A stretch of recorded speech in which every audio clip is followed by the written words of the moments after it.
নবীজির বয়স যখন 12 বছর 2 মাস 10 দিন, এটা এসেছে আর রাহিকুল মাখতুমের ভেতরে। আবার অন্যান্য সিরাতের কিছু গ্রন্থে 13 বছর বলা হয়েছে। আমরা বলতে পারি 12 কিংবা 13 বছর বয়সে নবী করিম সাল্লাল্লাহু আলাইহি ওয়াসাল্লাম এই তরুণ বয়সে প্রথমবারের মতো একটি বাণিজ্যিক সফরে গিয়েছিলেন সিরিয়ার বসরায়, আর গিয়েছিলেন তারই চাচা আবু তালেবের সাথে। মনোযোগ আছে তো আপনাদের? বয়স তখন খুব বেশি নাকি? না, 12 কিংবা 13 বছর বয়সে তিনি তার চাচা আবু তালেবের সাথে সিরিয়ার উদ্দেশ্যে একটি ব্যবসায়ী কাফেলাতে করে রওনা হয়েছে। সিরিয়ার বসরাতে পৌঁছার পরে তারা এক জায়গায় শিবির মানে তাঁবু স্থাপন করেছেন। তাঁবু স্থাপন করার পরে হঠাৎ করে দেখা গেল যে এই বাণিজ্যিক কাফেলাকে অভ্যর্থনা জানানোর জন্য জিরজিস, যার উপাধি ছিল বুহায়রা, তিনি একজন রাহেব মানে খ্রিস্টান পাদ্রী ছিলেন। এই খ্রিস্টান পাদ্রী এই কাফেলাকে অভ্যর্থনা জানানোর জন্য এগিয়ে আসলো। আশ্চর্যজনক কথা হলো, এই খ্রিস্টান পাদ্রী জীবনে কোনোদিনও কোনো কাফেলাকে রিসিভ করার জন্য এর আগে যায়নি। এটা তার জীবনে প্রথমবার ঘটছে। এটা এক আশ্চর্যজনক এবং অবিস্মরণীয় ঘটনা ঘটতে যাচ্ছে। আল্লাহু আকবার। যখন এই পাদ্রী এই কাফেলাকে রিসিভ করার জন্য এগিয়ে আসলেন, তাকে জিজ্ঞেস করা হলো, আচ্ছা আপনি তো কখনো কোনোদিন কোনো কাফেলাকে অভ্যর্থনা জানাতে আসেন না, কোনোদিন আসেননি, আজকে কেন এসেছেন? এই খ্রিস্টান পাদ্রী তখন জবাব দিলেন যে আমি এমনি এমনি আসি নাই, এই কাফেলার ভেতরে একজন মহামানব আছেন, তার জন্য আমি এগিয়ে এসেছি। সুবহানাল্লাহ পড়বেন না আপনারা? এই পাদ্রী তখন মুহাম্মাদুর রাসূলুল্লাহ, আমরা বলি সাল্লাল্লাহু আলাইহি ওয়াসাল্লামের হাত ধরলো, হাত ধরে বলল, এই কাফেলাকে কে নেতৃত্ব দিচ্ছেন? আবু তালেব বললেন, আমি নেতৃত্ব দিচ্ছি। আবু তালেবের কাছে গিয়ে বললেন, এই ছেলেটাকে নিয়ে ফিরে যাও, তাকে পাঠিয়ে দাও, মক্কায় তাকে পাঠিয়ে দাও। তখন জিজ্ঞেস করা হলো কেন? তখন তিনি বললেন, ইনি সাধারণ কোনো ব্যক্তি নন, আমি তাকে চিনে ফেলেছি। তিনি তখন বলেছিলেন, হাদা সাইয়্যিদুল লিল আলামিন ওয়া হাদা ইয়াবআথুহুল্লাহু রাহমাতাল লিল আলামিন। ইনি হচ্ছেন সাইয়্যিদুল আলামিন, বিশ্ব চরাচরের নেতা। ইনি হচ্ছেন জগৎবাসীর জন্য রহমত। সুবহানাল্লাহ। তাকে জিজ্ঞেস করা হলো, আপনি কিভাবে চিনলেন? এই খ্রিস্টান পাদ্রীকে যখন বলা হলো, কি করে আপনি উনাকে চিনলেন, তিনি যে আখিরি নবী, এটা আপনি কেমনে টের পেলেন? তিনি বললেন, এই কাফেলা যখন গিরিপথের দিক থেকে এদিকে এগিয়ে আসতেছিল, আমি খেয়াল করছিলাম বিরাট বিরাট প্রস্তরখণ্ড এবং গাছপালা নুইয়ে তাকে সাজদা দিচ্ছিল। নবী ছাড়া পাথর কিংবা গাছ নবী ছাড়া কাউকে সাজদা দেয় না। আমি দেখছিলাম এই বালক যখনই সামনের দিকে এগিয়ে আসতেছিল, পাথর এবং গাছ সকলেই তার সামনে নুইয়ে পড়ে তাকে সাজদা দিচ্ছিল। এই পাদ্রী বললেন, নবী ছাড়া তো গাছ আর পাথর কাউকে সাজদা দেয় না। আর আরো একটা জিনিস দেখে আমি বুঝতে পেরেছি ইনি আখেরি নবী, সেটা হচ্ছে নবীজির কাঁধের নিচে মুহরে নবুয়ত ছিল। এটা দেখে ওই পাদ্রী কনফার্ম হয়েছিল এবং আরো বলেছিল, আমরা আমাদের কিতাবের মারফতেও আমরা জানি আখেরি নবীর নিদর্শন কি কি হতে পারে। এই নিদর্শনগুলো দেখে আমি বুঝে ফেলেছি ইনি আখেরি নবী। সুবহানাল্লাহ। ঘটনা শুরু করছিলাম এইভাবে যে নবীজির নবুয়ত এটা খ্রিস্টান পাদ্রীও টের পেয়েছিল যখন নবীজি এক ব্যবসায়ী কাফেলাতে করে গিয়েছিলেন। আল্লাহর নবী ব্যবসার সাথে সম্পৃক্ত ছিলেন, ব্যবসার সাথে তিনি তরুণ বয়স থেকেই সম্পৃক্ত ছিলেন। ওইবার তো আর সিরিয়ায় যাওয়া হলো না। আবু তালেব নবীজির চাচা, তাকে ফিরিয়ে দিলেন মক্কায়। কিন্তু নবীজির বয়স যখন 25 বছর, জোরে বলেন তো কত বছর? তখন তো আর বয়সে যুবক হয়ে গিয়েছেন। এই সময়ে নবীজির সততা, স্বচ্ছতা, ব্যক্তিত্ব, নবীজির আমানতদারিতা, গোটা মক্কায় চারিত্রিক মাধুর্যতার প্রশংসা হচ্ছে। সবাই জানে মক্কার ভেতরে একজন লোক আছেন যিনি কখনো মিথ্যা বলেন না, সবসময় সত্য কথা বলেন। তিনি কষ্ট পেলেও কাউকে কষ্ট দেন না, দুঃখ পেলেও কাউকে দুঃখ দেন না। যখন কথা বলেন মুচকি হেসে হাসি মুখে কথা বলেন। আমাদের মধ্যে অনেক লোক আছে কথা বলবে সারাদিন গম্ভীর থাকবে, মুখ কালো বানিয়ে রাখবে। ভাই, হাসি মুখে কথা বলাও কিন্তু সাদাকা। সুবহানাল্লাহ, এটা নবীজির সুন্নাহ।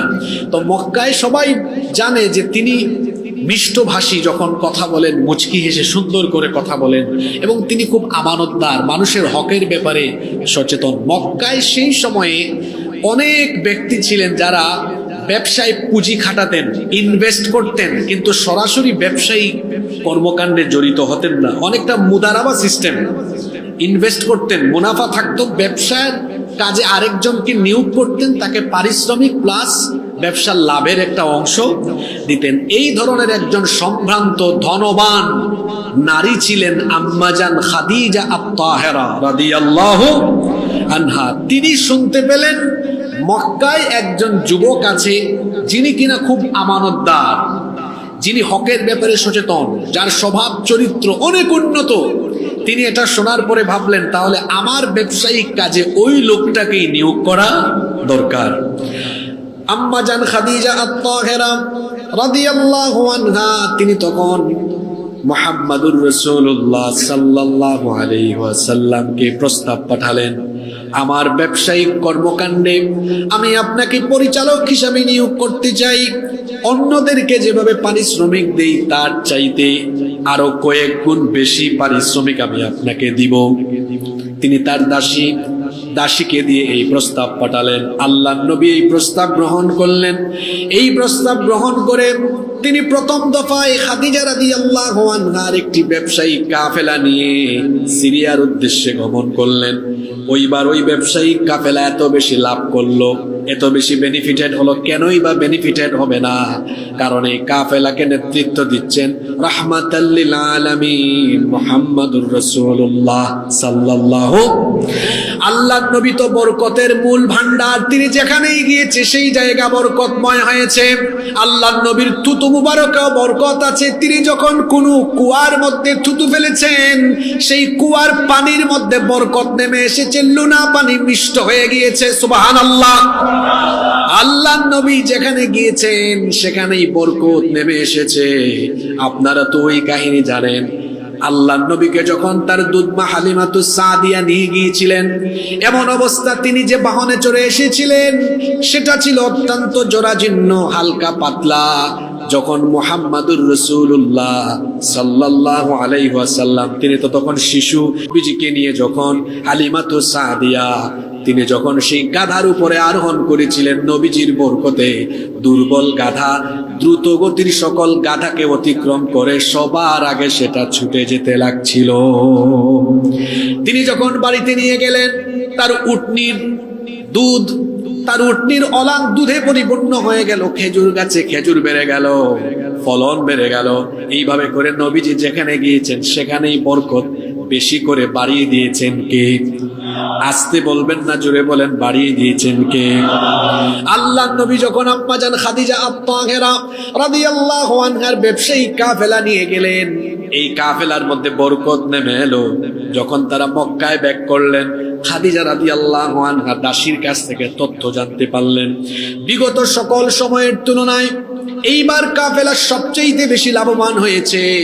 তিনি তখন ওই দাসীর কাছ থেকে নবীজির চরিত্র, উন্নত চরিত্র, চারিত্রিক মাধুর্যতা, আমানতদারিতা, স্বচ্ছতা, জবাবদিহিতা সকল গুণে মুগ্ধ হয়ে তিনি সরাসরি আল্লাহর নবীকে এবার বিবাহের পয়গাম তিনি নিজে থেকেই দিয়ে দিলেন। সুবহানাল্লাহ। এর আগে তার 2টা বিয়ে হয়েছিল। আম্মাজান খাদিজা রাদিয়াল্লাহু আনহা তিনি ছিলেন অত্যন্ত ব্যক্তিত্ববান এবং ধনবান একজন নারী। তাকে বিয়ে করার জন্য কুরাইশের অনেক বড় বড় নেতৃবৃন্দ, বড় বড় ব্যবসায়ী পয়গাম দিয়েছিল, কোনো প্রস্তাবে তিনি রাজি হন নাই। যখন নবীজির চরিত্রের ব্যাপারে তিনি জানলেন, তখন নিজে থেকেই তিনি তার বান্ধবী নাফিসাকে দিয়ে নবীজির কাছে পয়গাম পাঠিয়ে দিলেন। সুবহানাল্লাহ। আল্লাহর নবী তখন তার চাচাদের সাথে পরামর্শ করলেন, পরামর্শের পরে বিবাহ হয়ে গেল। এই যে বিবাহ হলো, এটাও ধন সম্পদ দেখে নয়, বরং নবীজির চরিত্রিক গুণ দেখে, নবীজির স্বচ্ছতা, চারিত্রিক মাধুর্যতার বিষয়টি দেখে। কিন্তু আমাদের সমাজে এখন বিয়ে শাদী হয় চরিত্র দেখে নাকি ধনভাণ্ডার দেখে? কি দেখে বলেন তো? যখন মেয়েকে বিয়ে দিবেন, মেয়েকে বিয়ে করার জন্য কোনো ছেলে প্রস্তাব নিয়ে যখন আসে, আগেই জিজ্ঞেস করে, বাজি ফ্ল্যাট আছে কিনা, গাড়ি আছে কিনা, বাড়ি আছে কিনা। আচ্ছা, আপনারা একেবারে নিরপেক্ষ ভাবে একটা জবাব দেন তো, 25-26 বছর বয়সে কোন ছেলে কি গাড়ি বাড়ির মালিক হতে পারে? জোরে বলেন, পারে? হয়তো এক্সেপশনাল দু একজন থাকতে পারে, তাও আমার সন্দেহ যে থাকবে ওইটাও তার নিজের না, তার বাপ দাদা থেকে হয়তো উত্তরাধিকার সূত্রে পেয়েছে। নিজে নিজে ইনকাম করে সম্ভব না, কারণ বাংলাদেশের পারপাসে 25-26-27 বছর বয়সে মানুষ ইনকাম করা, উপার্জন করার পথে যায়, মাত্র তখন শুরু করে। তো অনেক যুবক তরুণ ভাইয়েরা আমাদের কাছে মাঝে মাঝে আসে, হুজুর বিয়ে করতে চাই, জিনা করতে চাই না, কিন্তু যেখানেই প্রস্তাব নিয়ে যায় বলে গাড়ি বাড়ি আছে কিনা, এই বয়সে এটা থাকবে কিনা।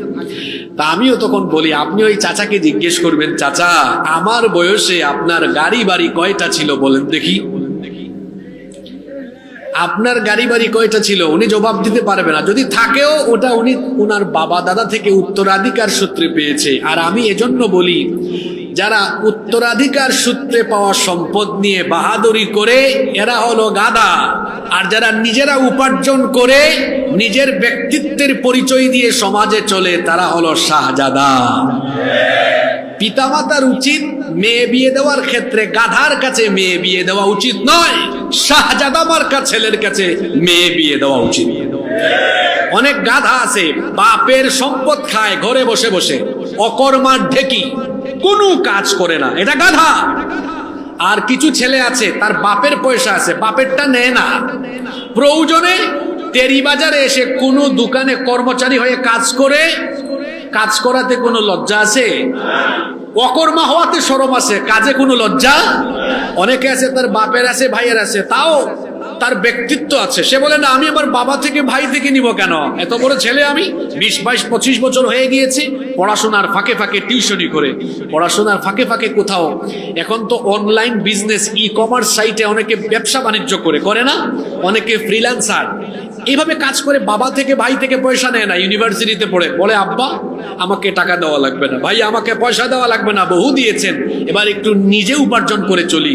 এরকম যারা নিজেরা চেষ্টা করে করে অল্প অল্প উপার্জন করে করে মাথা উঁচু করে নিজের ব্যক্তিত্বে চলে, আমি মনে করি এরা হলো শাহজাদা। আমার তরুণ যুবক ভাইরা যারা আছেন, আমি ভাইদেরকে অনুরোধ করব, পড়াশোনার ফাঁকে ফাঁকে কিংবা যারা চাকরি বাকরি করেন, ছোট কাল থেকেই বা তরুণ যুবক বয়স থেকেই উদ্যোক্তা হওয়ার স্বপ্ন দেখেন। মনে রাখবেন, কেউ আপনাকে কোনোদিন সফল করে দিবে না, আপনার নিজেকেই পথ চলতে হবে। আর মানুষের স্বপ্ন সফল করার জন্য আগে বিসমিল্লাহ করে এক পা ফেলে ওই স্বপ্নের পথে যাত্রা শুরু করতে হয়। একটা বাচ্চা যখন ছোটবেলা হাঁটা শিখে, হাঁটা শিখতে গিয়ে কয়েকবার সে পড়ে যায়, পড়তে পড়তে ধাক্কা খেতে খেতে সে তারপরে দাঁড়ানো শিখে। আপনি শিল্পপতি একদিনে হয়ে যাবেন না, ও একদিনেই আপনি, এক মাসেই আপনি পয়সাওয়ালা হয়ে যাবেন না, ধাক্কা খেতে হবে। এই ধাক্কা খেতে খেতে খেতে খেতে প্রথমে আপনি কর্মচারী হবেন, তারপর ছোট বিজনেস করবেন, এভাবে চলতে চলতে চলতে চলতে বাংলাদেশের নাম্বার 1 বিজনেস ম্যাগনেট হয়ে যাবে ইনশাআল্লাহ। স্বপ্ন দেখতে হবে বড়, সৎ পথে চলতে হবে, আল্লাহর উপর তাওয়াক্কুল রাখতে হবে। আজকে আমাদের অনেক ভাইয়েরা আছেন পড়াশোনা করে শুধু চাকরির পেছনে ছুটে। এখন সবাই যদি চাকরির পেছনে ছুটে তো চাকরি দেওয়ার প্রতিষ্ঠান বানাবে কে? এজন্য আমি বলি, পড়াশোনার উদ্দেশ্য যেন শুধু চাকরি করা না হয়, নিজের কোয়ালিটিকে ডেভেলপ করে বর্তমান যুগে চলার জন্য সকল কোয়ালিটি আপনার কাছে থাকলে আপনার জন্য দুনিয়াতে রিজিকের কোনো টেনশন হবে না ইনশাআল্লাহ।